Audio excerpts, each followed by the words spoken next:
Hi guys, कैसे हैं आप सभी। न्यू स्टडी 100 में आप सभी का स्वागत है। मैं हूं उपासना त्यागी। हम हिंदी में पढ़ने वाले हैं रूढ़ शब्द, यौगिक शब्द, योग रूढ़ शब्द। इसका पार्ट एक हमने पहले पढ़ लिया था, आज सेकंड पार्ट है, कल को इसका थर्ड पार्ट रहेगा। बाकी ये सब शब्द हमारा खत्म हो जाएगा। तो हम पढ़ेंगे रचना और बनावट के आधार पर। रचना और बनावट के आधार पर शब्द तीन प्रकार के होते हैं, जैसा कि हमने पहले भी देखा था, रूढ़, यौगिक, योग रूढ़।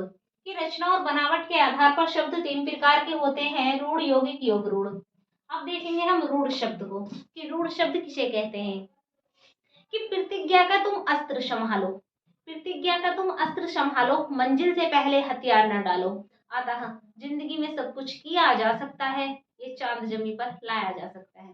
तो आते हैं अपने रूढ़ शब्द पर कि रूढ़ शब्द कौन से शब्द होते हैं। रूढ़ शब्द अर्थविहीन शब्द होते हैं, जिसको जिसको तोड़ देने पर कोई अर्थ ना हो, रूढ़ वो होते हैं।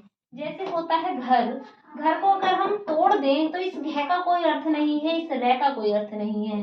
जिस तरीके से पानी, अगर पानी को अलग अलग कर दें तो इस पा का कोई अर्थ नहीं है, इस नी का कोई अर्थ नहीं है। अगर इन दोनों को मिला दिया जाता है तब पानी बनता है, तब इसका अर्थ है। अब जैसे चावल है, चाक अलग किया, वल अलग किया, तो इसका कोई अर्थ नहीं है। तो जो शब्द अर्थविहीन हो वही शब्द हमारे रूढ़ शब्द होते हैं। अब आते हैं यौगिक शब्दों पे कि मेल से बना हुआ। यौगिक शब्द होते हैं मेल से बना हुआ, दो या दो शब्दों से मिलाकर बने शब्दों को यौगिक शब्द कहते हैं। यौगिक शब्द तीन प्रकार से बनते हैं, उपसर्ग से बनते हैं, प्रत्यय से बनते हैं और समास से बनते हैं। उपसर्ग और प्रत्यय को हमने पढ़ा भी था, समास को हम आगे पढ़ेंगे। तो मेल से बना हुआ, जैसे उपसर्ग से बना है, ये विज्ञान में वी उपसर्ग है, तो ये हमारा क्या है, यौगिक शब्द। किससे मिलकर बना है, ये उपसर्ग, वी प्लस ज्ञान बराबर विज्ञान। जैसे प्रत्यय से मिलकर, कि प्रत्यय उपसर्ग शब्द के पहले लगता है और उपसर्ग और प्रत्यय शब्द के बाद में लगता है, आप लोगों को पता होगा।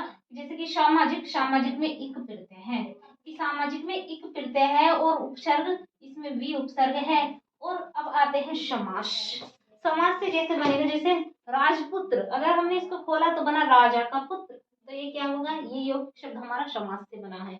अब आते हैं योग रूढ़ शब्द। योग रूढ़ शब्द जो सामान्य अर्थ प्रकट न करके, योग रूढ़ शब्द जो सामान्य अर्थ प्रकट न करके कोई विशेष अर्थ को प्रकट करते हैं, वो हमारे योग रूढ़ शब्द कहलाते हैं। मतलब इसमें जो शब्द आते हैं उस शब्द का कोई सामान्य अर्थ न होकर कोई विशेष के लिए अर्थ होता है। जैसे कि पीतांबर, पीतांबर से अगर इसका सामान्य अर्थ देखा जाए, होता है कि पीले वस्त्र वाला। श्री कृष्ण स्पेशल के लिए जाएगा तो श्री कृष्ण हो जाएगा, तो वही है पीतांबर।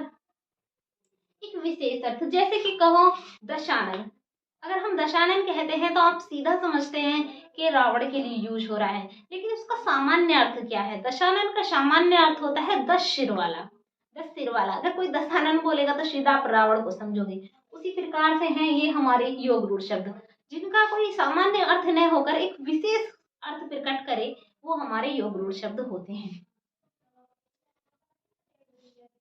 बाकी बहुव्रीहि समास के सभी उदाहरण, समास हम आगे पढ़ेंगे, और इधर लिखा भी है नोट करके कि बहुव्रीहि समास के सभी उदाहरण तुम्हारे योग रूढ़ शब्द में आते हैं।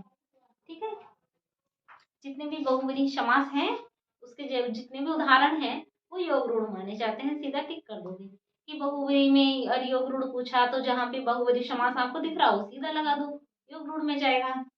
रूढ़ जिसका अर्थ ना हो सके, यौगिक जो दो या दो शब्दों से मिलकर बना हो, सिंपल। सो गाइस, आपको वीडियो कैसी लगी, शेयर एंड सब्सक्राइब करना ना भूले न्यू स्टडी 100 चैनल को। So thank you.